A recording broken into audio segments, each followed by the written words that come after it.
Alan Hibbert asks how seeds know which way to grow in plants in action. That's after the mid-evening news from John Humphreys. The time is now exactly 10 to 8.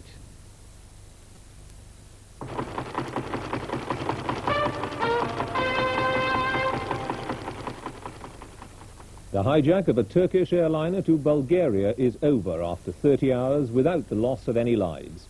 More than 90 hostages were released by the 4 extreme left-wing hijackers this afternoon after Bulgarian security forces tricked 2 of the hijackers into leaving the aircraft to make a statement to the press. The plane had been at Burgas airport in Bulgaria since early yesterday morning. It was seized during an internal Turkish flight from Istanbul to Ankara. The hijackers then threatened to blow up the plane. The DC-9 jet sat on the tarmac while a Turkish delegation bargained with the hijackers, who wanted 47 prisoners in Turkey released.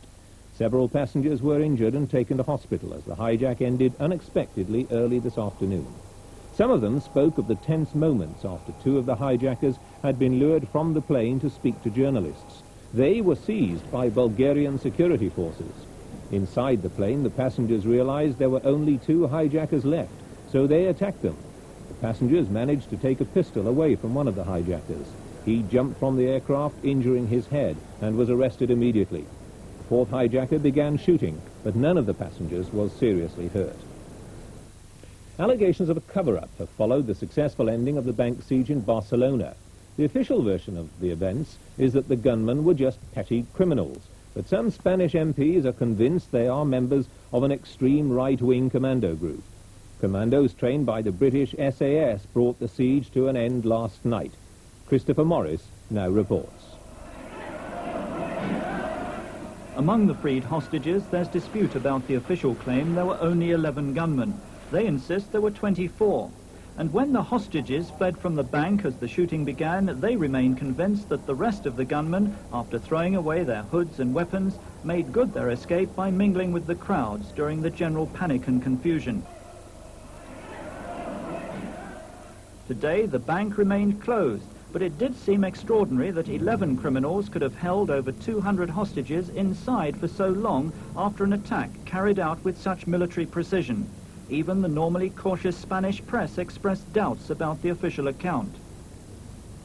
The police had come under fire from automatic weapons several times during the siege, so where had the criminals obtained their submachine guns and pistols?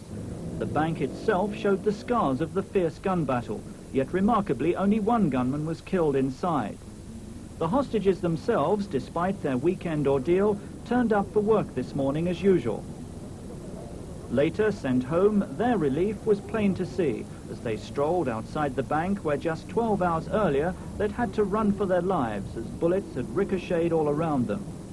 They too, though, expressed doubts and surprise at the official explanation of events during the siege. The oil ministers of OPEC are meeting in Geneva, faced with what for them is a most unusual problem. The West has more than enough oil and petrol in circulation at the moment. And so, as our economics correspondent Mark Rogerson now reports, the OPEC ministers are trying to decide what to cut, prices or production. For once, OPEC is in no position to dictate prices. The recession has cut demand in the West right back, and there's a worldwide surplus of 2 million barrels of oil a day. For consumers, it'll mean little or no price changes here, and a breathing space for Western economies. For OPEC, it's a question of maneuvering themselves out of a corner. As ever, Sheikh Yamani holds the high cards. Saudi Arabia's massive production has helped bring about the oil glut. Yamani wants the hardliners to cut their prices, and then a freeze for a year or more, and he can keep flooding the world oil markets to achieve that. But others say Yamani must cut his production before they'll do a deal. And they accuse the Saudis of seeking military favors from the West. Either way, prices can't move much, and the longer OPEC's in disarray, the greater the chance for the oil consumers to gain the upper hand. Mark Rogerson, BBC, Geneva. In Northern Ireland, the veteran Catholic politician and former government minister Paddy Devlin says intimidation has forced him to leave his home in Republican West Belfast. He's known as an outspoken critic of the IRA. Earlier today, a soldier in the Ulster Defence Regiment died when IRA gunmen opened fire on a patrol at Gulladuff in County Londonderry. He was Private Thomas Ritchie, a single man from Maherafelt. Michael Burke reports. The patrol had passed the ambush point when a volley of rifle fire ripped through the rear Land Rover. The driver died almost immediately, dragging the vehicle round in a circle and onto its roof. One other soldier was injured by the gunfire and 2 more in the crash. Police believe several IRA men were involved. Meanwhile, the tension and violence here in West Belfast has driven out one of the area's most famous politicians. Paddy Devlin has represented the people here on the City Council for 17 years and was a minister in the old Stormont Parliament. Once so popular, he polled 7 times as many votes as his nearest rival. He's now vilified for his stand against violence. This morning, he moved secretly out of his home in Andersonstown, which he says has regularly been surrounded by gangs of thugs. He and his family couldn't stand it anymore. I have a daughter who's had a mental breakdown as a result of it. The wife is very close to that. The children can't go out to school. My neighbours who come out and attempted to remonstrate and force them away from the door, they're exposed and at risk as a result of them trying to protect me. And quite obviously, I can't stop in the same spot with it becoming as bad as that, with everybody else suffering for what one might call my political sins. They were telling me outside the door that I was a murderer, and that as soon as they got me outside, they were going to shoot me. And clearly I had to be smuggled into where I live over the last 3 or 4 days.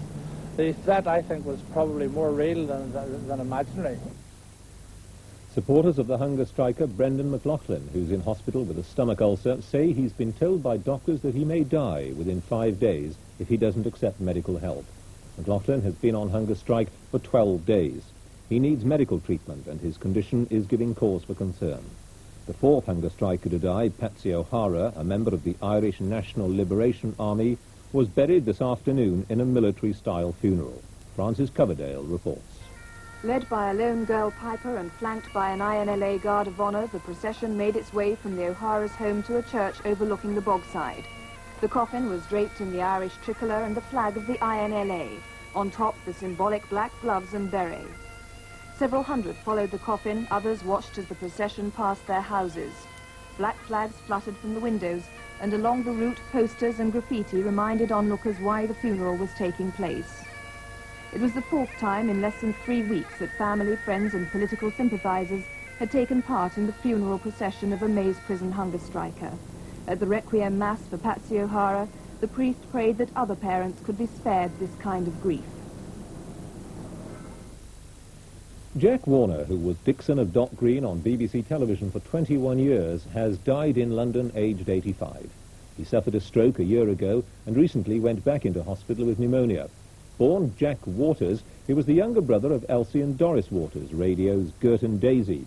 A dispatch rider and Royal Flying Corps flight sergeant in the First War, he helped morale in the Second one through Garrison Theatre with his Mind My Bike slogan. Broadcasts which Field Marshal Montgomery said were worth a division of troops. Later he was in Meet the Huggets, a popular radio series, in which he appeared with Kathleen Harrison, and it led to a film.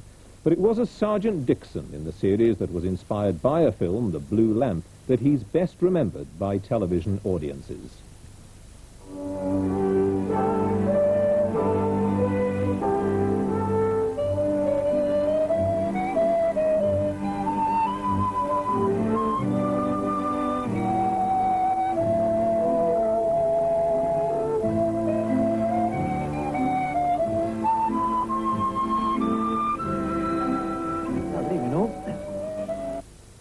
The Dixon of Dock Green programmes, which started as a series of 6 episodes, went on to run for 21 years. They were suggested by scriptwriter Ted Willis, later Lord Willis, and tonight he paid tribute to his friend. Did you want to go anywhere this afternoon? Well, my car's outside. It's the children. Jack, off-screen, was the most humble, warm, loving person. I know it's customary to say this when you've lost a dear friend, to think only of the good things, but looking back in my mind, I can't think of a bad thing about Jack. And I don't think you find anybody in this world who's got a bad word to say about him. And he brought that quality of warmth and generosity to his acting and to the part of Dixon, so that people all over the country could identify with this warm, sturdy, strong figure. Good night, all. Rain disrupted much of today's sport. Among the few places where the sun shone were Ganton in North Yorkshire, the scene of the PGA Golf Championship, and Old Trafford, where there was a brief spell of play in the Roses match. All today's other cricket was off, and 2 race meetings were cancelled on what should have been the busiest day of the racing calendar. Tomorrow's meetings at Chepstow and Sandown have been abandoned. The United Kingdom Athletics Championships in Antrim proved a great success after the fears there'd been that many athletes wouldn't go to Northern Ireland. One of the highlights was 17-year-old Lindsay MacDonald's sprint double. Strong crossfield. And MacDonald already up on calm and smart. Oh, Lindsay MacDonald's run a tremendous bend, and Verona Elder's holding on at the moment. It's these two. MacDonald leads by a couple of metres as they come into the straight. MacDonald first, Elder in second on the inside, Deborah Warner. MacDonald trying a little but holding on. Elder not making an impression. So, Lindsay MacDonald first, Verona Elder second, Deborah Warner on the inside, wearing number 15 was third. One of the most popular competitors was Steve Ovett, who won the 1,500 metres after shaking off the challenge of the Scot Frank Clement. Ovett had time for his usual wave to the crowd. They waved back and cheered the Olympic